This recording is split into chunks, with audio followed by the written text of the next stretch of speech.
Bismillahirrahmanirrahim. Assalamualaikum warahmatullahi wabarakatuh. Di video kali ini saya ingin berbagi mengenai cara untuk melaporkan SPT tahunan tahun 2025 dengan aplikasi Cortex. Jika sebelumnya untuk tahun sebelumnya kita menggunakan DJP online ya. Jadi untuk tahun ini kita sudah mulai melaporkan dengan Cortex DJP. Di sini akun yang saya laporkan itu untuk akun guru ya, seorang guru P3K. Jadi di sini untuk alur yang akan dilakukan itu kurang lebihnya seperti ini. Jadi pertama kita login dulu ke akun Cortex DJP, kemudian kita melakukan isian jawaban pertanyaan yang ada di Cortex tersebut, dan kita pastikan dari isian itu SPT yang kita laporkan itu dia nihil ya. Setelah nihil, kita baru masukkan kode otorisasi DJP yang sudah kita buat dan selesai sudah kita melaporkan SPT-nya. Kita langsung saja masuk ke login akun Cortex DJP. Jadi untuk login, teman-teman silahkan masukkan ID pengguna itu, nomor induk KTP kita, dan kata sandinya ya. Di sini sudah saya ketikkan. Kemudian langsung kita masuk untuk kode captcha-nya sesuai dengan apa yang tampil. Ya sudah, klik tombol login. Jika benar, maka akan masuk ke akun Cortex DJP kita ya.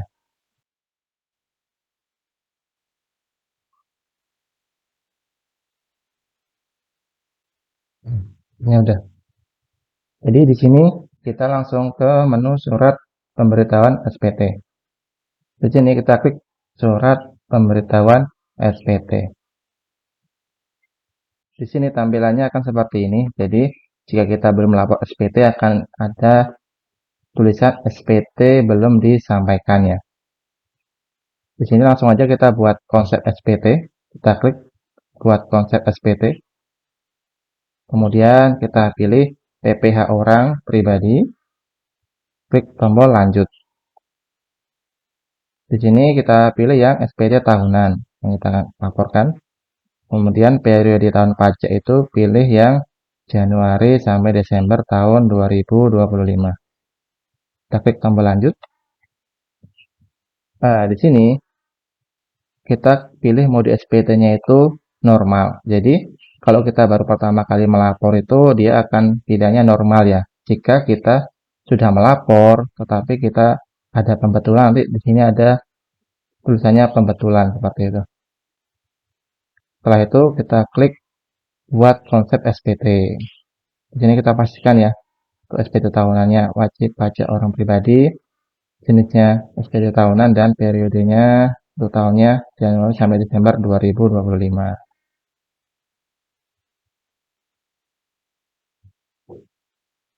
Nah, di sini sudah kita buat konsepnya. Untuk langkah berikutnya kita akan isi jawaban pertanyaannya. Itu di sini ada gambar pensil ya. Kita klik aja. Maka akan muncul pertanyaan yang perlu kita jawab. Nah, jadi di sini karena SPT yang akan dilaporkan ini seorang guru P3K dan untuk pajaknya sudah dipotong langsung oleh dinas. Jadi di sini kita untuk headernya akan kita ambil potongan yang ada dari dinas.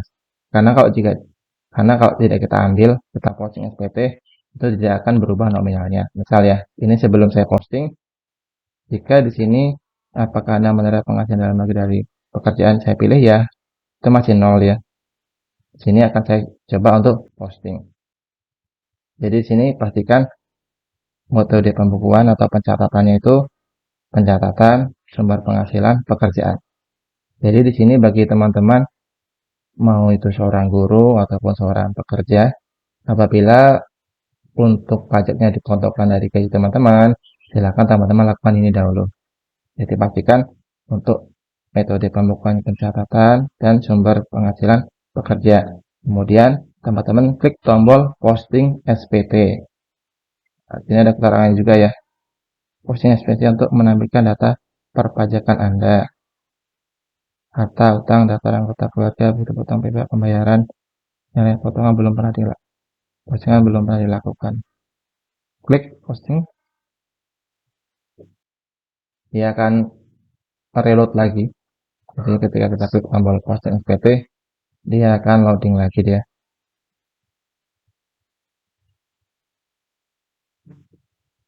Nah, udah.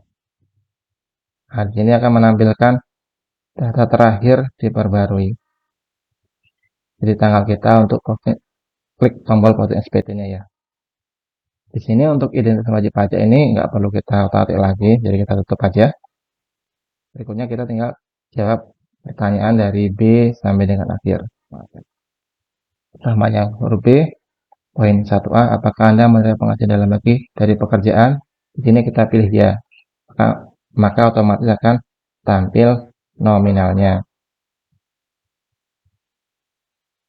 Berikutnya, apakah Anda menerima penghasilan dalam negeri dari usaha? Ini bagi yang ada usaha ya.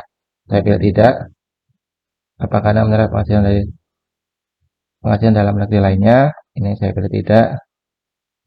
Apakah Anda menerima penghasilan luar negeri? Ini saya pilih tidak. Jadi silakan teman-teman sih sesuai dengan kondisi teman-teman. Berikutnya ada perhitungan pajak terutang. Di sini sudah otomatis penjumlahan dari poin 1 tadi ya. Jadi nominalnya segini. Di sini untuk nomor 3 itu berkaitan dengan kompensasi ataupun sumbangan zakat ya. Di sini kalau mau lebih mudah kita klik saja tidak, walaupun ada ya. Karena kalau kita pilih ya, itu nanti kita harus melampirkan di form lampiran 5 bagian A atau B. Berikutnya ada penghasilan itu setelah pengurangan penghasilan. Nah, ini dari atas tadi ya. Nomor 2 dikurangi nomor 3. Ini lagi penghasilan tidak kena pajak. Jadi di sini kita menyesuaikan SPT kita apakah termasuk yang K1, K2 ataupun TK0. Di sini kebetulan untuk posisinya sebagai istri yang suaminya itu juga PNS. Jadi di sini saya buat TK0. Kalau mau lebih pasti sebenarnya kita harus mendownload untuk form B1 ataupun B2-nya ya. Nanti akan saya jelaskan di lain kesempatan.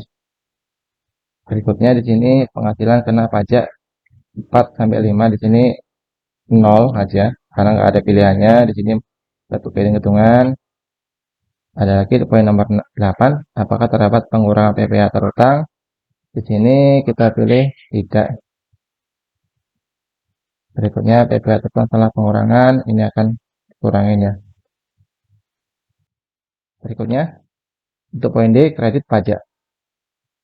Apakah terdapat biaya yang telah dipotong atau dipungut oleh pihak lain? Di sini silakan pilih ya.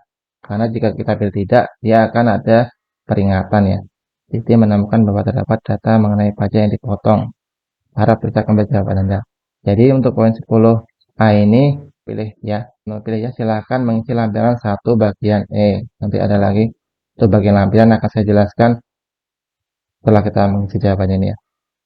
Untuk poin 10 ini nggak ada, biarkan. Sebelum C nggak ada, biarkan. 10D, apakah Anda menerima pengembalian atau pengurangan kredit PPh luar negeri yang telah dikreditkan? Ini saya pilih tidak. Kita suruh lanjut lagi. Berikutnya di poin E, PPh kurang atau lebih bayar. Di sini pengurangan ya dari poin 9 ke 10, ada juga poin 9 dari 10D ini. Kemudian poin 11 B, apakah terdapat surat keputusan persetujuan pengangsuran atau penundaan pembayaran pajak? Ini tidak. Oh, ini nggak bisa diklik ya teman-teman. Jadi yang tidak bisa diklik dibiarkan saja. Sini ada pembetulan isi jika status SPT adalah pembetulan. Di sini karena dia normal jadi kita biarkan saja. Untuk poin berikutnya ada poin G, ini kita biarkan saja. Poin H, angsuran PPh pasal 25 tahun pajak berikutnya. Di sini karena kita fokusnya ke PPh pasal 21, jadi kita pilih tidak semua ya. Di sini ada pernyataan transaksi lain yang berkaitan dengan harta pada akhir tahun pajak. Nah, di sini dia sudah otomatis terisi ya, teman-teman. Di sini itu terisi dia mengambil dari lampiran. Contohnya, apakah Anda memiliki utang pada akhir tahun pajak? Kita pilih tidak. Apakah Anda menerima penghasilan yang dikenakan pajak? Penghasilan bersifat final. Di sini kita pilih ya. Nah, ini kaitannya dengan sertifikasi, teman-teman. Berikutnya, apakah Anda menerima penghasilan yang tidak termasuk objek pajak? Ini kita pilih tidak. Apakah Anda melaporkan biaya penyusutan atau amortisasi fiskal? Tidak. Ini dia ke disable, jadi biarkan saja. Poin ke-14 G. Apakah Anda melihat dividen atau penghasilan lain dari luar negeri dan melaporkan sebagai penghasilan tidak termasuk objek pajak? Ini kita pilih tidak.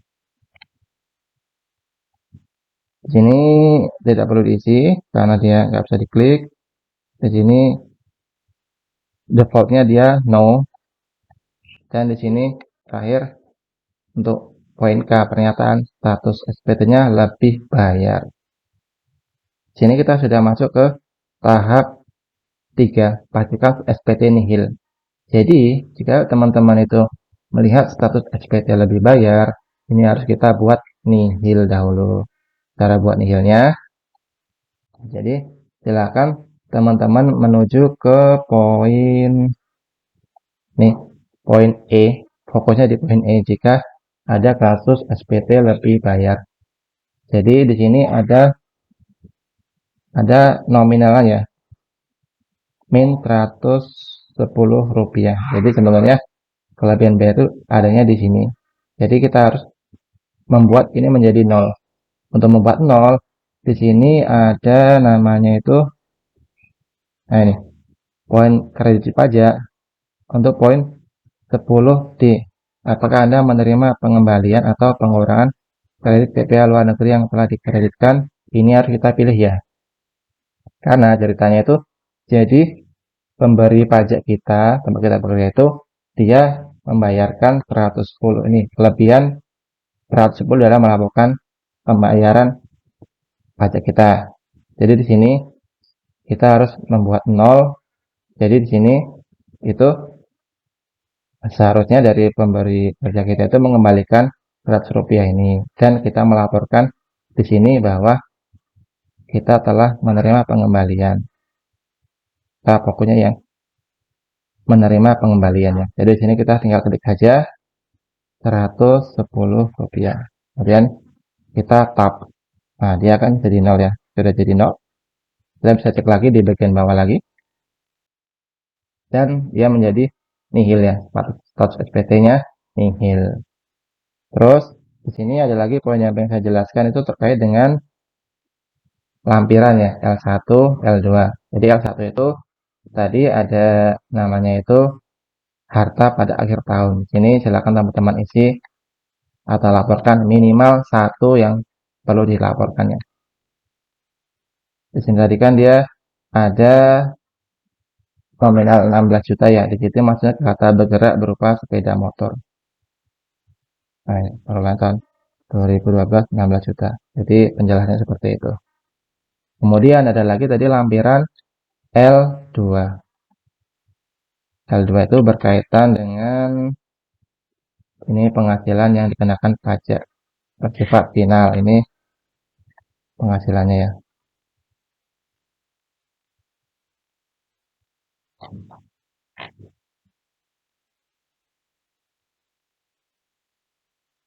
Nah, ini ya termasuk juga untuk sertifikasi ya nominalnya. Tambah lagi ke induk. Nah, sudah di sini berikutnya kita klik tombol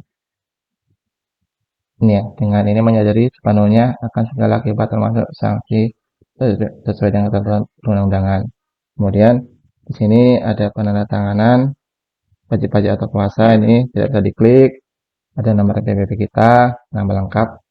Di sini kita klik tombol bayar dan laporkan. Sukses. Saat ini ada pemberitahuan.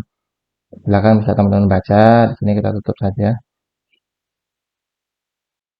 Dan di sini kita diminta untuk tanda tangan dokumen.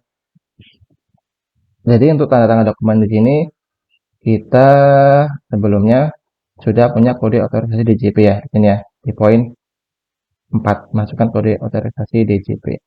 Jadi teman-teman jika belum membuat silahkan dibuat. Untuk videonya mungkin akan saya coba share di lain kesempatan.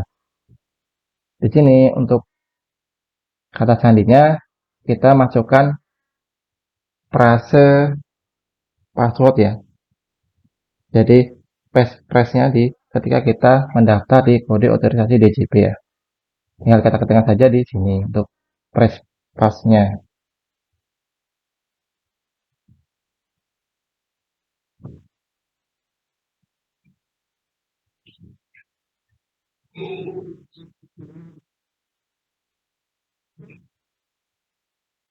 Nah, sudah, kita klik confirm tanda tangan. Sukses, press pass correct. Jadi jika dia tidak sesuai maka tidak akan koreksi.